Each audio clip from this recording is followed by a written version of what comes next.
네, 예고해드린 대로 오늘 모시는 분은 목수입니다. 그런데 그 외에 다른 직함이 쭉 여러 가지가 함께 하는데 그러면 도대체 이 오리무중으로 빠져드는 많은 분들이 좀 신비롭게 여기는 그런 존재입니다. 김진송 선생님 모시겠습니다. 선생님 안녕하세요. 예, 안녕하십니까. 예.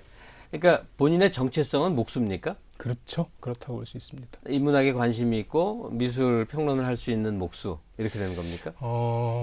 제가 이제 아까 이제 인문학이라고 하는 거를 하는 건지 잘 모르겠다라고 말씀드렸던 네. 거는 사실 인문학적 사유라고 하는 그런 방식들은 뭐 어떤 철학적인 또는 논리적인 방법을 통해서 어떤 결과를 도출해내기도 하고 객관화시키는 그런 작업인데 목수라고 하는 사람이 만약에 인문학을 하거나 또는 그런 사유를 한다고 하면 그거는 이제 경험적 지식을 토대로 하기 때문에 결국은 조금 개똥철학에 국한될 수밖에 없는 그런 얘기가 될 수밖에 없지 않나 이렇게 생각을 합니다. 네. 감히 인문학을 얘기할 수는 없겠죠. 김진송 선생의 작업이 대중들에게 관심을 모으게 된 계기는 사실은 선생님의 목수로서의 작업 결과물보다는 책을 쓰는 행위 때문에 그래서 더 이제 많은 관심들을 모으게 된 게 아닌가. 앞으로는 저 목수일로 이제 더 많은 논의가 됐으면 좋겠다는 소망은 분명히 있고요. 예. 이번에 봄에 내신 그 상상목공서 이 책 역시 굉장히 많이 리뷰가 되고 또 토론되는 걸로 알고 있습니다. 근원적인 질문을 드리겠습니다. 너무 저 겸양으로 빠져나가지 마시고. 예, 알겠습니다. 가령 상상력이 무엇을 말하는 걸까요?라고 좀 원초적인 질문을 드린다면요.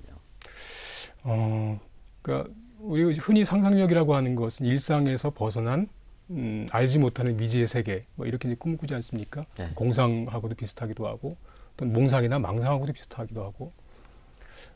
근데 이제 제가 바라보는 관점은 상상력을 정의를 전제 그런 식으로 합니다. 상상력은 내가 있으면 내가 아닌 다른 존재의 시각으로 세상을 바라보는 세계. 그게 이제 상상의 세계일 거고 다른 존재의 시각으로 바라보려고 하는 그런 힘이 아마 상상력이 아닐까 생각을 합니다. 이제 그게 제가 이제 일반적으로 상상력을 이제 정의하는 건데요. 네. 근데 그런 정의가 저는 이게 이제 중요하게 생각했던 거는 사실 이제 그 벌레나 이제 꽃이나 나무라고 하는 작업 또 이제 그런 것들을 가까이 하거나 만지거나 하는 작업들을 하다 보니까 인간의 시각이 아닌 다른 존재의 시각이 무수히 존재한다라고 하는 것들을 한 번쯤은 생각해 보아야 되겠다. 그리고 그들의 시각으로 세상을 바라보니까 어떤 인간의 모습도 드러나게 되고 또 다른 식의 생각을 하게 되는데 그렇게 펼쳐지는 세계가 남들이 보기에는 상상력을 펼치고 있다라고 이렇게 봐주는 것 같더라고요. 네. 가령 선생님은 벌레의 시선으로 사물을 바라보기 이런 제안도 하시는 거죠.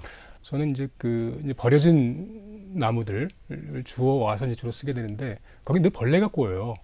나무를 갈가대고 나중에 이제 그 톱밥 같은 펄프를 만들어내는 것이 벌레의 유일한 삶의 목적이자 어떤 그런 과정이거든요. 근데 곰곰이 생각하면 끊임없이 나무를 쪼아대고 갈아대서 톱밥을 만들어내는 저와 벌레가 다를 게 없다라고 하는 생각을 하게 됩니다. 특히 목수인 저로서는 물질에 기대에 나무라고 하는 물질에 기대 살고 있는 벌레와 나무라는 물질에 기대 살고 있는 목수인 나와 정말 대등한 관계 속에서 지금 투쟁이나 싸움을 벌이고 있구나라고 하는 생각을 늘 하게 되거든요. 네. 그럼 벌레가 뭐지라고 이제 벌레 꿈을 들여다보다가 벌레가 바라보는 세상은 이럴 것이다라고 하는 이제 상상을 하기 시작하면 전혀 다른 그러니까 나의 질서와 나의 합리성으로 그 만들어진 세계가 아닌 전혀 다른 식의 세계가 이렇게 만들어진다라고 하는 거죠. 뭐 그때부터 벌레의 시각으로 보는 게 중요한 게 아니라 그렇게 우리 일상 속에 가까이 있는 어떤 그런 존재를 통해서 삶을 다시 바라보는 버릇 뭐 이런 것들이 좀 이렇게 만들어진 것 같습니다. 그렇다면 말이죠. 사실 선생님하고 이렇게 개념의 정리식으로 들어가는 게 그렇게 적합할 것 같지는 않은데 그렇죠. 하나만 더 보태서 질문을 드릴게요. 저 자신이 늘 이제 혼란스러워하는 건데 상상력과 창의력 이 두 사이에 간극이 혹시 있는 게 아닌가 싶어서요. 그렇다면 상상력과 우리 흔히 말하는 창의성 내지는 창의력은 어떻게 구분될 수 있는 걸까요? 창의성이라고 하는 건 제가 생각하기에는 그러니까 일상적 규준을 벗어난 어떤 것인데 그 규준을 벗어난 어떤 것이 긍정적인 도움을 주거나 또는 진보적인 어떤 결과물을 끌어낼 수 있는 어떤 것을 창의성이라고 이제 생각을 한다고 하면 그 창의성의 토대가 되는 것은 상상력이면 틀림없는 것 같습니다. 그거는 왜 그러냐면 다른 존재의 시각으로 바라본다라고 하는 것은 일상의 기준의 틀을 다 깨버린다라고 하는 걸 뜻하는 거거든요. 네. 그러니까 아시다시피 인간의 세계는 인간만이 가지고 있는 질서와 합리성으로 구획되어 있다고 우리는 믿고 있습니다. 네. 근데 우리는 이제 높은 데 올라가면 떨어지고 또 하늘 날지 못하고, 하지만 그런 다른 존재의 시각, 뭐 새의 시각이나 좀 떨어져도 안 죽는 개미의 시각으로 본다고 하면 전혀 인간이 만들어놓은 질서나 인간이 의식했던 그런 합리성이 다 깨져버리는 세계가 만들어지거든요. 예. 그런 식의 방식으로 상상을 펼치면 그런 새롭게 펼쳐진 상상이 인간한테 결핍되어 있는 것, 그러니까 인간의 질서 속에서 인간은 날 수 없는 것도 인간은 결핍 중에 하나거든요. 예. 그 결핍을 채울 수 있는 새로운 방안 같은 것이 만들어지고 그것이 곧 이제 창의성으로 전환되는 어떤 그런 결절점을 만들지 않나 이런 생각을 하게 되는 거죠. 예. 우리가 이제 인간이고 생명으로 존재하는 것의 징표 가운데 아주 두드러진 게 이제 언어란 말이죠. 자, 사과 이런 낱말을 썼다. 그러면 사과는 굉장히 다양할 것이다. 벌레 먹은 사과도 있고 뭐 별별 사과가 다 있을 것이다. 붉은 사과도 있고 파란 사과도 있고. 그런데 사과라는 명명은 그 모든 개별적 요소들을 다 없애버린다. 사상시켜버린다. 그래서 숨겨져 있거나 사상되어 버린 요소들을 이렇게 떠올리는 것이 상상세계다라는 게 선생님 말씀으로 예. 지금 이해됩니다. 이게 언어라는 거의 전반적인 부분으로 확산이 될 것 같은데요. 예. 조금 이해하기 쉬운 좀 자세한 설명이 필요할 것 같은데요. 말씀드렸다시피 사과라고 하는 그런 존재가 가지고 있는 수많은 다양성이라고 하는 것이 언어로 축소가 되고 그것이 이제 수많은 결핍을 낳게 되는 거거든요. 그러니까 예. 사과라고 하는 말 자체에 엄청나게 많은 결핍을 낳게 되고 그 결핍을 채울 수 있는 것은 사과가 갖고 있는 풍부함을 다 드러내는 것입니다. 그러니까 이를테면 아이들이 굉장히 상상력이 풍부하다고 때론 이야기할 때 그 여타의 생각들을 이미 갖고 있기 때문에 관념에 상투적으로 노출되어 있지 않기 때문에 다른 생각을 할 수 있는 것처럼 예. 뭐 인간이 커서도 똑같이 그런 방식으로 상상력을 키워야 된다라고 하는 생각을 하게 되는 것이죠. 그렇다면 너무나 언어적인 세계 속에 사는 것도 문제가 있겠군요. 저는 그렇게 생각합니다. 언어 이전의 사물의 본질들, 실제로 존재하는 물체들 이런 것들과 마음 대 마음으로 교류한다거나 떠올려 본다거나 이런 행위들. 저는 그런 경험이 더 우리 교육을 한다고 하면 그런 어떤 물성이라거나 어떤 경험이라거나 그런 부분들이 훨씬 더 본들에게 접촉하고 난 다음에 언어라고 하는 교육이 만들어져야 된다고 그렇게 생각을 합니다.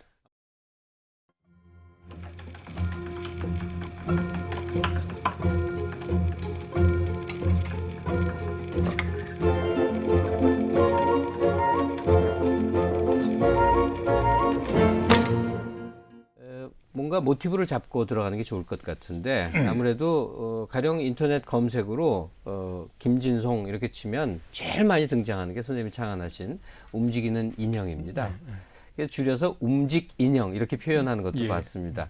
일단 우리 시청자가 지금 선생님의 움직이는 인형에 대해서 사전 지식이 없다는 것 전제하에 이 움직이는 인형이라는 게 어떤 것이고 어떤 계기로 이것을 작품화하시기 시작한 것인지요? 우리가 움직이는 인형이라고 말했을 때 서양에서 온 것인데 그거는 오토마타라고 하는 것이 이미 있습니다. 네, 그러니까 인터넷에 쳐보시면 굉장히 많은 오토마타의 작품들이 등장하거든요. 제가 처음 만든 것도 아니고 근데 저는 전혀 다른 방식으로 접근을 했었어요. 그러니까 제가 생각했던 거는 저는 아까 이제 말씀드렸다시피 이제 글을 쓰는 작업들을 일부는 하고 있고요. 또 하나는 만들기나 또는 이미지 작업들, 그림을 그리거나 이미지 작업을 하고 있는데 글 작업에서 늘 결핍된 그런 부분들이 있습니다. 그 결핍은 이미지가 가지고 있는 어떤 공간성이 없다라고 하는 그런 부분이 있고요. 네. 또 이미지 작업을 하다 보면 글이 갖고 있는 서사적 텍스트라고 하는 그런 부분이 빠져 있는 부분이 있거든요. 그 두 가지를 합칠 수 있는 방법이 없을까라고 하는 것들을 이제 고민하기 시작했죠. 그러니까 우리가 이제 흔히 그런 방식으로 널리 알려진 건 영상을 만들면 됩니다. 예. 영상은 서사도 있고 이미지도 있으니까 그걸 만들면 되는데 가장 큰 문제는 영상은 물질화되지 못한다라고 하는 거예요. 그러니까 물질이 있고 난 다음에 영상이 있게 되지 영상 스스로 존재할 수 없는 거거든요. 근데 그거보다 더 원리인 물질이라고 하는 걸 통해서 그 서사와 또는 공간성이라고 하는 것들을 만들어내는 방안을 찾다 보니까 움직이는 인형의 형태가 자연스럽게 만들어지게 된 거죠. 네. 그 전에 이제 그 오토마타라고 하는 어떤 그런 걸 잠깐 소개하면 서구에서는 이미 17, 18세기 또는 그 전부터 계속 만들어졌던 거였거든요. 그래서 굉장히 익숙한 그들의 삶 속에서는 이제 그렇게 만드는 것이 익숙한데 우리한테는 그런 것들이 한 번도 만들어진 적이 별로 없었다고 이제 생각을 합니다. 그 얘기의 전개 속에서 보니까 가령 이건 약간 좀 예쁘지만 데카르트 같은 경우 죽은 딸이 있는데 그 대신 인형을 들고 다녔다. 인형을 통해서 딸아이의 이야기가 이제 함께하는 거겠죠. 네. 여기서 출발하는 사유는 어떤 걸까요? 계몽주의 시대였던 그때 어떤 이제 관심이 그런 거였던 것 같습니다. 그러니까 신이 인간을 창조했지만 인간이 창조한 것은 기계일 수 있거든요. 그러니까 네. 생명을 창조한 것은 신이죠. 근데 과연 인간이 새로운 생명을 창조할 수 있을 것인가라고 하는 의문을 당연히 하게 되고 그 새로운 생명이라고 하는 것이 기계라고 하는 형태로 나타났던 것이죠. 근데 우리가 이제 기계라고 하면 일반적으로는 인간의 쓰임에 도움이 되는 어떤 복잡한 도구라고 하는 그런 개념이 우리들한테 강한데 서구에서 처음에 기계라고 하는 것이 나타날 때는 그런 어떤 효율성이라든가 이용 가능성이나 도구라는 생각보다는 하나의 생명체라고 하는 어떤 그런 생각을 훨씬 더 많이 했던 것 같습니다. 네. 네. 그래서 데카르트가 그런 움직이는 인형을 만들었다라고 하는 것은 생명이란 무엇인가에 대한 의문을 품는 그런 행위였고, 그리고 과연 그런 생명이 무엇인가라고 생명이 있어야 사유가 가능하기 때문에 나는 생각한다, 고로 존재한다라고 하는 말 속에는 사실은 인간이라고 하는 것이 기계일 수도 있다라고 하는 생각, 또는 기계도 생명이고 생각할 수 있지 않는가라고 하는 그런 갈등과 이런 것들이 많이 이렇게 합쳐진 그런 어떤 사유를 하게 됐던 것 같아요. 그러니까 단순히 우리가 움직이는 인형 또는 이런 오토마타 이런 것들이 그냥 즐거운 장난감처럼 보이지만 사실은 거기에는 서구 문화 전반에 흐르는 어떤 그 물질이나 기계를 바라보는 예. 시각들이 다 묻어 있다라고 하는 것이죠. 생명이 무엇인가에 대한 재인식 자체가 그렇죠. 그런 고안물에서 생각해낼 수 있는 것들이군요. 네. 자, 그리고 이 얘기 속에 더 들어가는데요. 움직이는 인형 가운데 하나입니다. 이 세상 밖 한 걸음 이제 만드신 그건데 이 기계가 주는 역설에 대한 설명으로서 네. 이것을 보여주신다고 그러는데 제가 지금 많은 이해가 없어서 선생님이 좀 친절하게 설명을 해주셨으면 합니다. 세상 밖 한 걸음은 이런 장면에서부터 시작됐습니다. 우리가 이제 살아있는 사람이 어떤 관 속에 있는 미라를 본다고 하면 그게 이제 끔찍하고 무섭거든요. 아까 해골을 만났듯이. 근데 저게 왜 끔찍하고 무섭냐면 죽어 있기 때문에 그렇거든요. 나는 살아서 움직이고 저거는 죽어서 더 이상 부패하기만 할 뿐 움직이지 않는다라고 하는 것. 그러니까 움직이는 존재가 어느 순간 멈춰서 움직이지 않는 존재가 되었다라고 하는 것이 강한 거부감과 두려움과 이런 것들 발생시킬 거라는 거죠. 네. 근데 이걸 다르게 우리가 거꾸로 미라의 입장에서 본다고 하면 미라가 1000년 동안 관에 갇혀 있다고 이제 상상을 해봅니다. 그 미라가 1000년 내에 한 걸음을 내서서 세상을 바라보면 이런 장면이 떠오를 것 같다는 생각이 들어요. 그러니까 늘 어둠과 또 고요함 이런 것에 침잠되어 있는 미라가 세상을 바라보면 너무 시끄럽고 너무 움직임 때문에 기절할 정도로 복잡하고 어느 것 하나 가만히 앉아 있지 않고 예. 그래서 아마 깜짝 놀라서 한 걸음을 더 물러서지 않을까. 그러니까 살아있는 자가 죽음을 낯설게 바라보듯이 죽어있는 자 또한 살아있음을 낯설게 바라볼 것이다라고 하는 이상한 상상을 한번 했던 거거든요. 근데 네. 이제 그렇다고 치면 세상 밖 한 걸음을 이렇게 미라가 한 발짝을 나오게 하는 그런 장면을 만들어서 그런 사유를 한번 이렇게 움직이도록 만들어 보자라고 생각을 했던 거죠. 근데 이제 여기서 제가 이제 고민을 했던 건 뭐냐면 세상 밖 한 걸음으로 미라는 단지 한 걸음을 내딛습니다. 네. 그 내딛는 거를 움직이도록 만들기 위해서 제가 이제 앞에는 재단을 설치했어요. 그러니까 재단이 이렇게 올라오면 미라가 이렇게 한 발짝을 내딛고 재단이 내려가면 미라가 이제 관 속으로 들어가는 겁니다. 네. 굉장히 간단한, 세상에 이거보다 더 간단한 구조가 없거든요. 근데 이거를 만들기 위해서 제가 기호를 8개를 깎아서 붙였어야 됩니다. 우리가 벌레 하나가 꿈틀거리는 거 그래서 굉장히 단순하고 멍청하고 열등해 보이지만 그 움직임이라고 하는 것 자체는 실제로 엄청나게 많은 기관들이 이제 작용을 하는 거죠. 복잡한 작업을 해야 되는데 그거를 제가 그야말로 단순한, 그야말로 몇 개의 기호와 몇 개의 랩을 갖고 작동하는 이거를 만드는데도 불구하고 만드는데도 엄청나게 복잡하게 제가 만들 수밖에 없다는 거죠. 그러니까 곰곰이 생각해 보면 우리의 기계 문명도 그런 게 아닌가라고 하는 생각을 하게 되는 거죠. 그러니까 우리가 석유 문명의 한 방울을 얻기 위해서 한 방울 달랑 내 앞에 이렇게 떨어져 있으면 그 한 방울이라고 하는 것을 얻기 위해서 우리가 벌어지는 일들을 시스템을 아마 점검을 해본다면 정말 기절할 정도거든요. 근데 네. 과연 이렇게 하는 것이 만들어낸 문명이라고 하는 것 자체가 무슨 의미가 있는가? 또 인류가 도대체 무슨 영화를 보겠다고 이렇게 복잡하게 어떤 움직임을 복잡하게 만들어가지라고 하는 회의, 그리고 더불어서 제가 그렇게 간단하고 편하고 정말 간단한 이런 식의 움직임을 만들기 위해서 저 스스로 그렇게 복잡한 움직임을 해야 되는 것에 대한 좌절, 이런 복잡한 생각을 하면서 그것을 만들게 됐습니다.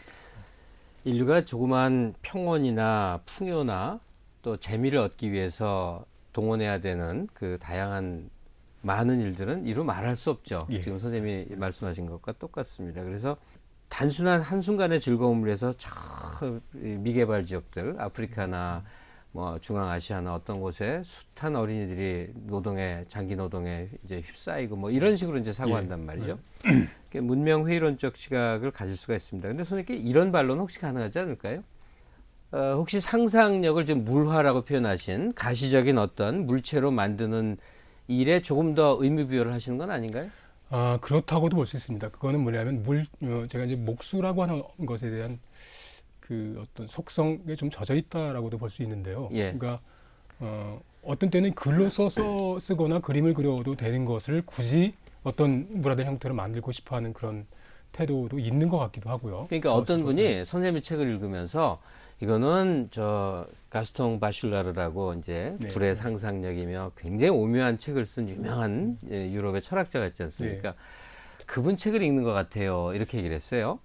그런데 바슐라르의 상상력은 결국 인간에게 굉장히 다차원적인 상상과 그것을 표현한 언어의 세계로 펼쳐져 나갔는데 선생님의 경우는 이제 그게 상상 세계에 있는 게 아니라 어떤 물체, 우리가 가시적으로 바라보고 만지고 느끼는 어떤 이제 물적 대상으로 이제 왔단 말이죠. 예. 그 인류 역사 전체를 보면 기록 문명, 특히 문자 문명의 시기가 아주 넓게 잡아도 한 4, 5천 년인데 인류 전체를 보면 훨씬 더 긴 기간 중에 일부일 뿐이다. 그리고 지금은 문자 문명이 이제 소멸하는 시점 아닌가 뭐 이렇게 얘기를 합니다. 그래서 그 문자 문명 이후에 그건 뭐냐 뭐 얘기하는데 굉장히 많은 설명이 있지 않습니까? 네. 근데 원래 물질 자체로 돌아간다라는 관점을 선생님이 가지신 것 같은데 그건 그 만약에 새로운 문명의 도래라고 하는 견지에서 보자면 선생님 어떤 입장으로 설명될 수 있을까요? 제가 감히 이제 그렇게 거창한 것까지 얘기할 수 있는 입장은 아닌 것 같고요. 그리고 새로운 문명의 도래, 저는 인류의 미래에 관해서 꿈꿔본 적이 별로 없습니다. 그건 왜 그러냐면 다음 단계가 어떻게 될 것인가가 중요한 게 아니라 사실은 현재 갖고 있는 모순들이 있습니다. 우리가 근본적으로 갖고 있는 모순, 그러니까 우리가 상상의 모순 또는 현실의 모순, 그런 모순이 있는데 그런 모순을 해결할 수 있는 방법이 틀림없이 기계적이거나 또는 어떤 자본의 중심이 된 또는 대중문화가 중심이 된 그런 쪽으로 가게 될 것이 틀림없습니다. 그리고 그거는 어쩌면 이렇게 될 것이다 저렇게 될 것이다라고 하는 판단이 문제가 아니라 아마 그 누군가의 이득이 되는 방향 쪽으로 결정이 될 거라고 하는 비관적인 어떤 전망을 할 수밖에 없거든요. 그럴 때 그것이 물질이 될 것인가라고 하는 것은 저는 아니라고 생각합니다. 사실은 네. 물질은 아닐 거라고 생각을 해요. 그리고 이미 제가 이제 영상을 아까 이제 말씀드렸다시피 물질을 기초하지 않은 영상이 얼마든지 가능한 그런 세대거든요. 그리고 물질을 기초하지 않는 이미지가 지금 너무 이렇게 증폭되어 있는 사회이기 때문에 물질이라고 하는 것은 아마 최소 단위로 떨어질 거라고 생각을 하고 그렇지만 토대는 여전히 늘 인류가 존재하는 영원히 그 토대는 무너지지 않겠지만 일상적으로 사회의 중심이 되는 어떤 그런 물적 토대는 점점 더 이렇게 약해지지 않을까 이런 생각을 하게 되죠. 예. 우리가 이제 상상력을 소중한 것으로 생각하는 건 지금 뭐 누구에게나 다 있습니다. 지금 시대 이제 아주 중대한 생각의 출발점이 됐어요. 또 많이 얘기하는 게 어린이입니다. 동심의 세계. 뭐 움직이는 인형도 사실 어린이와의 관계 속에서 많이 얘기를 하시게 되는데 왜냐하면 이게 소위 클리셰라고 부르는 고정관념이나 아주 진부하고 낡은 생각에 아직 물들기 전이니까 이 속에 인간이 갖고 있는 아주 다차원적인 가능성과 무한한 어떤 상상 공간이 그 속에 있지 않겠냐는 기대 아니겠습니까? 네. 선생님이 바라보시는 그 소위 동심의 세계라는 거 어떤 가능성으로 보이시는지요? 지금 말씀을 하셨다시피 그 일종의 상투적인 어떤 그런 관념에 매몰되지 않았기 때문에 아이들은 굉장히 풍부한 상상력을 가지고 있을 것이다라고 하는 것이 이제 일반적인 생각이기도 하고 예. 저는 그런 생각이 동의하지만 실제로 상상력을 발현하기에는 아이들은 굉장히 미흡한 존재들이거든요. 그 말씀은 단지 상투적인 어떤 관념에 빠지지 않았다고 해서 상상력이 발동된다라고 하는 것은 아니라는 것이죠. 예. 그리고 기본적으로 저는 상상력이라고 하는 것은 경험을 토대로 하지 않고는 상상력이 발동되지 않는다라고 생각하거든요. 근데 아이들은 불행하게도 경험이라고 하는 것이 굉장히 작습니다. 그렇죠. 그것 자체가 동심을 만들어주기도 하지만 그것 자체가 상상력을 제어하기도 하거든요. 그러니까 이를테면 아이들은 경험이 작기 때문에 가끔 이제 그런 어머니들이 우리 아이가 천재인가 봐 그러니까 예를 들면 엉뚱한 걸 보고 엉뚱한 상상을 하게 되니까 아이 키워본 부모 다 그 소리 하죠. 예, 상상력이 풍부하다라고 하는 얘기를 가끔 하는데 예. 사실 그걸 조금만 논리적으로 생각하다 보면 아이는 경험의 폭이 굉장히 넓기 때문에 어떤 것들을 연상할 때 그것과 자기 경험에서 가장 유사한 것들을 뽑아낸다라고 하는 것이 사실은 굉장히 멀리 어른의 입장에서 보기엔 굉장히 멀리 있는 것을 갖다 붙인 거거든요. 네. 그러니까 어른들은 상상력이라고 하는 것이 좁아 보이는 이유가 뭐냐면 어떤 것을 연상되는 것을 경험을 통해서 가장 유사한 것들을 연상하는 게 버릇이 돼 있지 않습니까? 네. 네. 그래서 아이들이 상상이 풍부하다라고 하는 것은 상당히 많은 부분은 이제 오해에 가까울 거고 아이들이 상상력이 풍부하다라고 하는데 세계적으로 유명한 그걸 펼친 아이는 어린이 철학자, 없지 않습니까? 어린이 예술가 뭐 그런 그런 없거든요. 건 드물죠. 예. 그거 좀 모순적인 이야기인데 예. 근데 아이적인 발상으로 사물을 들여다보고 아이적인 발상으로 생각을 펼치는 그거에서 어떤 모티브를 찾을 수 있는 건 아닐까요? 바로 이제 그런 부분 때문에 사실은 저는 상상력이 필요한 건 아이들이 아니라 어른이라고 생각을 합니다. 네. 그러니까 어른과 아이가 경험의 이제 폭을 본다고 하면 서로 이제 상반되는 존재라고 본다고 하면 어른들은 아이들의 시각으로 아이들이 바라보는 그 동심이라고 하는 걸로 상투적인 것을 극복할 수 있는 힘을 얻게 되는 것이죠. 근데 아이들이 만약에 경험을 풍부하다고 하면 아마 어른들보다 능가한 어떤 그 상상을 펼칠 수 있겠죠. 우리가 과도하게 예찬하는 동심의 세계에 대해서 어른들의 게으름의 모면책으로 그렇게 하는 거 아니냐 하는 말씀, 저도 동감이 가고 그렇습니다. 그렇다면 이제 어른 세계 속의 상상력의 수요, 수요 공급으로 얘기해 보죠. 한다면 뜻밖에도 말이에요. 저도 이제 이 방송 활동이나 뭐 이런 원고 쓰는 거 말고 또 한 공간이 있는데 바로 기업체에서 강의를 한다거나 뭐 이런 거예요. 지금 김진성 선생님하고 기업체는 전혀 분위기가 안 어울리는데 제 상상으로는 아마 기업체에서 김진성 선생을 굉장히 필요로 할 겁니다. 아직 그 필요를 아직 모르는. 반대일 겁니다. 저는 기업체나 특히 이제 정부의 그 관료들 입에서 상상력과 창의성의 이야기를 이제 굉장히 많이 합니다. 하는데 군에서도 공무원 조직에서도 그다음에 좀 선두 그룹에 있는 기업체에서도 상상력, 창의성을 거의 뭐 일상적으로 얘기하고 강연 기회를 만들고 교육을 시키고 평점까지 매기고 이러고 있거든요. 근데 유감스럽게 저는 잘 안 될 거라고 판단합니다. 네. 왜 그러냐면 예. 그리고 창의성은 우리는 흔히 기업체에서 말하는 방식과 전혀 달리 철저하게 사회적입니다. 그러니까 이를테면 우리는 창의성이라고 하는 것은 개인적 자질이나 또는 개인적인 특질 또는 출세를 위한 방편 아니면 굉장히 머리가 좋은 이런 상태를 상상하게 되는데 저는 창의성은 철저하게 사회적인 방식으로 이해되고 접근해야 된다라고 생각을 합니다. 그러니까 이를테면 어떤 집단에서 굉장히 누가 뛰어난 창의성을 갖고 있는데 아무도 그게 창의성이 있다고 봐주지 않으면 그건 창의성이 없는 거거든요. 그러니까 그 나머지 집단이 문제지 그 개인이 문제가 아니라는 거죠. 그러니까 그 창의적 발상이 활용될 수 있는 여건이 존재해야만 창의성도 존재할 수 있는 것이다. 저는 우리나라가 창의성이 없는 게 아니라 굉장히 작은 미약한 창의성도 봐주는 사회가 아니기 때문에 창의성이 없다고 생각을 하는 거죠. 그러니까 그 집단에서 약간만 튀는 창의성이 있으면 정말 창의적이다고 말해주고 그걸 복돋아주는 그런 시각이 없으면 창의성은 발휘되지 않는다라고 하는 것이죠. 그리고 그 기준이 너무나 강하면 그러니까 이를테면 브루노라고 하는 사람은 지동설을 주장했지 않습니까? 그 시대는 그걸 인정하지 않는 그런 사회 속에서 브루노의 발상은 굉장히 창의적인 어떤 생각을 통해서 지동설까지 가게 된 건데 아무도 그거를 인정해주지 않으면 결국은 화형당해서 죽을 수밖에 없다는 거죠. 그 시대에 살았던 어느 누구도 브루노가 창의적인 발상을 했던 사람이라고 아무도 판단하지 않을 거예요. 결국은 브루노의 문제가 아니라 그 사회의 문제였다고 하는 것이죠. 근데 그건 기업이나 우리 사회도 마찬가지라고 생각을 합니다. 이렇게 자조적으로 얘기하죠. 페이스북의 창시자 저커버그가 우리나라에서 태어났다면 아무것도 못했을 것이다. 그런 얘기도 할 수 있습니다. 페이스북 내놔봤자 이렇게 전 세계적인 뭐가 못됐을 것이다. 우리 여건을 참 안타까워하는데 어쨌든 지금 얘기하시던 대로 기준과 틀거리를 만들어 놓은 속에서 창의성 아무리 얘기해봐야 그건 별로 그야말로 쓸모 있는 어떤 아이디어나 찾는 것뿐이지 우리가 창의성 내지 상상력이라고 하는 그 원천엔 다다르기 힘들 것이다라고 하는 부정적인 진단을 하셨어요. 또 한 가지는 이제 자꾸 상상력이나 창의성을 아이디어 수준이 아니라 저는 일종의 세계관의 수준으로 봐야 된다라고 생각하는 거죠. 세계를 바라보는 태도인데, 그러니까 이를테면 어느 집단에 속해 있는 그 개개의 일원들이 세상을 바라보는 태도가 무엇인지 그리고 그것이 어떻게 열려 있는지에 대한 주목을 하게 되면 우리는 기업이 이익을 내는 것이 가장 우선이지 않습니까? 근데 혹시 어떤 그 직원이 혹시 우리 회사가 꼭 이익을 이렇게 많이 내야 돼? 라고 하는 것은 회의를 한다고 치면 그 직원은 남아나지 못하겠죠. 근데 그런 것조차도, 그러니까 그 기업이 갖고 있는 그 아주 기업의 그 존재까지 흔들릴 수 있는 그런 생각조차도 허용이 돼야 된다라고 하는 것이죠. 네. 그런 방식이어야지만 창의성과 상상력을 펼칠 수 있고 또 그것이 결국은 도움이 되는 사회가 만들어지는 그렇게 된다라고 하는 것이죠. 창의성의 문제는 세계관의 문제일 수 있다. 그렇게 얘기하신 거 공감이 갑니다.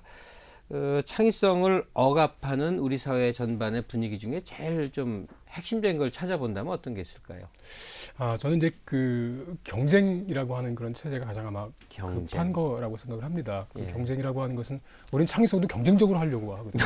예. 상상도 창의력 경쟁적으로 경쟁하죠. 도달하려고 하고요. 예. 저는 그런 이야기, 이제 그 경쟁이라고 하는 것의 뿌리는 아마 산업적인 거나 기업적인 것에 뿌리를 두고 있겠지만 그것을 합리화시켜 줄 수 있는 절차는 교육을 통해서 이루어지거든요. 근데 사실은 창의성과 상상력이 뛰어난 아이가 된다고 하면 아마 틀림없이 걔가 우리나라에서 왕따를 당할 텐데요. 라고 얘기를 합니다. 그러면 네. 그만큼 창의성을 원하는 건 아닙니다. 그러니까 현실에서 한 발짝 요만큼만 창의성이 있기를 원하는 거지 굉장히 많은 창의성을 원하는 건 아니죠. 그럼 예. 큰일 나, 왕따를 당하니까 큰일 나는 거죠. 그러면 요만큼 창의성이 있게 만들게 반발짝만 갈 수 있는 창의성을 그거 불가능했으니까 그걸 어떻게 누가 그런 사람을 예. 만들어냅니까?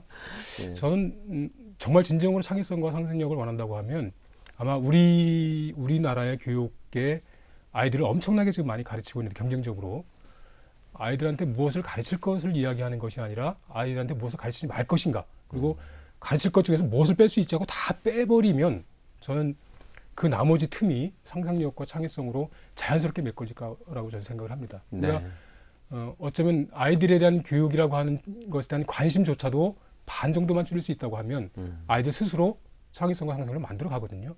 제가 이제 책에도 그런 얘기를 합니다만 심심해야 된다라고 이제 이야기하는 것도 그런 측면입니다. 그러니까 어떤 여기나 여유라고 하는 것 자체는 말 그대로 그냥 여유로운 삶을 이야기하는 것이 아니라 생각할 수 있는 틈을 이야기하는 거거든요. 그러니까 어떤 아이일 경우에 하루에 5가지 정도의 과외를 하는 방식이 어떤 사고의 틈이 있겠습니까? 그 사고의 틈을 만들어주지 않으면 창의성과 상상력은 거의 불가능하다고 생각합니다. 예.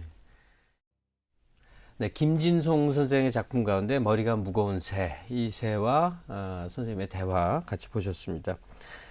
예, 머리가 무거운 새가 결국 지식이 많아서 무거워진, 그래서 소통이 더 오히려 안 되는 그런 단절 상태를 보여주고 있는 것 같습니다. 뭐 세상에 지식이 얼마나 많습니까? 일단 공부해서 생기는 지식도 있고 경험을 통한 지식도 있고 막 있는데, 예, 지식이 오히려 우리에게 우리의 상상력을 넓혀주는 지평으로서 그 도구로서 역할하는 게 아니라 오히려 우리를 차단시킨다 하는 관점으로 제가 이해가 됩니다만 왜 그렇죠?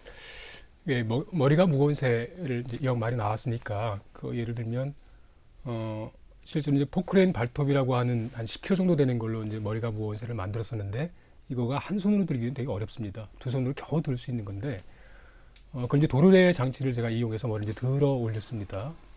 근데 도르래는 사실 이제 도르래 하나당 이동 도르래 하나당 힘을 이제 2분의 1로 줄이는 거고 우리 이제 중학교 때 이제 그런 시험 문제를 다 통과했고 도르래 문제가 나오면 가장 쉬운 문제였어요. 우리 사실. 네. 근데 지금 그 머리가 무거운 새의 위에 달린 도르래 문제를 이렇게 사람들한테 맞춰보라라고 하면 단 한 명도 맞춘 사람이 없었습니다. 제 주위에. 그거 정말 신기한 일이거든요. 우리 이론적으로는 도르래가 만약에 4개 정도라고 하면 2분의 1 곱하기 2분의 1 곱하기 2분의 1 곱하기 2분의 1. 그러면 도르래가 간단히 32분의 1로 줄이는구나 라고 하는 게 계산이 가능한데 그걸 눈앞에 보여주면 계산을 아무도 못한다는 거죠. 그러니까 이론적인 지식이라고 하는 것과 경험적 지식이라고 하는 것의 그 편차가 아마 우리 사회만큼 큰 사회가 또 있을까 할 정도로 그 편차가 엄청나게 심하다라고 하는 것들을 새삼스럽게 발견하게 됐어요. 예. 특히 이제 제가 이제 나무 작업을 하다 보니까 나무 작업은 언어적인 지식이 필요 없는 그런 공간이지 않습니까? 그리고 이제 경험적 지식을 통해서 일을 하게 되는데 그러다 보니까 경험적 지식이라고 하는 것 자체가 언어적 지식이라고 하는 것과 다른 차원의 그 지식이 아닌가라고 하는 생각을 하게 됐고요. 또 인류 역사에서 아까도 선생님께서 말씀하셨다시피 언어가 발견된 것은 극히 이제 일부분이고 나머지는 다 경험적 지식이라고 하는 걸로 인류의 문명을 그렇죠. 쌓아왔고 현재도 그렇거든요. 근데 경험적인 일을 하거나 경험적 지식을 토대를 가지고 노동을 하는 사람들은 언어적 지식의 세계에 사는 사람보다 훨씬 더 열등한 존재로 이제 인정을 받게 되죠. 우리 사회 속에서.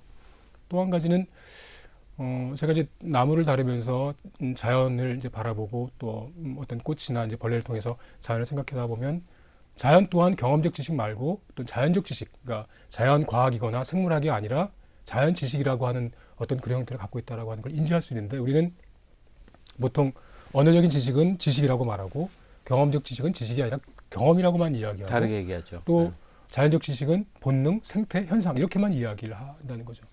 그게 혹시 제가 뭐 자신 없게 이야기하는 거긴 하지만 혹시 이게 지식 권력을 갖고 있는 인간들의 어떤 서열화 방식이 아닌가라고 하는 생각을 하게 된다라고 하는 것이죠. 예. 근데 그 서열화라고 하는 방식이 지금 이제 언어적 지식과 경험적 지식과 자연적 지식이 이렇게 서열화가 되는데 그것이 동등한 관계에 있거나 또는 역전하는 방식으로 우리가 생각하지 않으면 자연을 바라보는 태도나 또는 우리보다 열등한 타자를 바라보는 시각을 회복할 수 없지 않겠는가라는 생각을 하게 됩니다. 지금 지식의 서열화 얘기를 하셨어요. 그래서 경험적 문자적 지식보다는 경험적 지식이 좀 더 열등한 것으로, 경험적 지식보다는 또 본능적 지식이 좀 더 열등한 것으로 이렇게 생각한다. 최종 결과물인 언어 지식만이 우리가 습득해야 될 지식의 전부를 생각한다면 자신의 경험 세계나 또는 자연적으로 습득할 수 있는 부분들을 굉장히 소홀히 하게 되거나 낮은 것으로 보게 되죠. 사실이 그렇습니다. 사실이 내가 몸으로 움직여서 체험한 것들을 그렇게 소중하게 생각하지 않거든요. 그건 굉장히 사적인 영역으로만 그렇게 얘기를 하죠. 말 뜻을 제가 좀 알겠습니다. 예. 심심할 수 있어야 상상도 해볼 수 있지 않겠는가. 바로 그런 뜻입니다. 그런 생각이 듭니다. 예. 오늘 말씀은 저희한테 뭔가 어디서 써먹을 수 있는 지식을 준 게 아니라 우리들이 왜 콱 막혀 있는지에 대해서 곰곰 골똘히 생각해 볼 수 있는 기회를 만들어 준 게 아닌가 싶습니다. 더 많은 나무만 깎지 마시고 더 많은 사회 강연으로 지금 생각을 좀 이렇게 널리 좀 전해 주셨으면 좋겠습니다. 오늘 말씀 감사드리겠습니다. 예, 고맙습니다. 네, 오늘 목수인문학자 김진송 선생과의 대화였습니다. 여러분들 재밌지 않았었습니까? 네, 뭐 자기 반성하는 내용도 꽤 많이 있었을 거라고 생각이 듭니다. 오늘 그 상상력 본질에 대해서 얘기하다 보니까 굉장히 다양한 얘기로 이렇게 하게 됐는데요. 몇 가지 기억을 환기해 볼까요? 일단 타인의 다른 것의 시선으로 꼭 사람이 아니어도 다른 것의 시선으로 나를 돌아본다든지 뭐 심심해야 한다든지 자기 삶에 시간적 여유를 두면서 꼭 책을 읽어서 경험한 그 지적 지식만이 최고가 아니고 자기가 갖고 있는 경험 세계나 또는 몸이 이끄는 본능적 세계, 자연이 주는 것들에 대해서 좀 더 높은 가치 부여를 해서 우리 자신의 생각의 윤기를 좀 더 촉촉하게 넓게 만들어야 되지 않겠냐는 두루두루 많은 얘기들이요. 한 가지 다 사실은 우리 삶에 구체적으로 피부로 와 닿는 부분들이죠. 어떤 것은 미처 생각하지 못한 것, 어떤 것은 이미 충분히 인식하고 있으나 어찌할 바를 모르는 해결되지 않는 문제들 다 두루두루 담겨 있는 것이라고 생각이 듭니다. 오늘 논의에 사실 빠진 대목이 있습니다. 그 모든 이야기가 결국 우리가 지금보다는 좀 더 행복해져야 되지 않겠느냐 하는 갈망에서 또 얘기될 수도 있는 건데요. 행복론을 좀 일부러 배제를 했습니다. 거기까지 너무 나가기 이전에 우리가 안고 있는 원천적인 문제점을 얘기하다 보니까 그렇게 된 거죠. 다 두루두루 결합시켜서 우리 사람살이의 전반적인 이야기를 할 수 있는 소재였다고 생각이 듭니다. 상상력이 풍요로운 삶 어떤 것인지요? 여러분들 다시 한번 자문자답해 보면서 시간 마무리할까 합니다. 네, 다음 주에 여러분들 다시 찾아뵙겠습니다. 고맙습니다.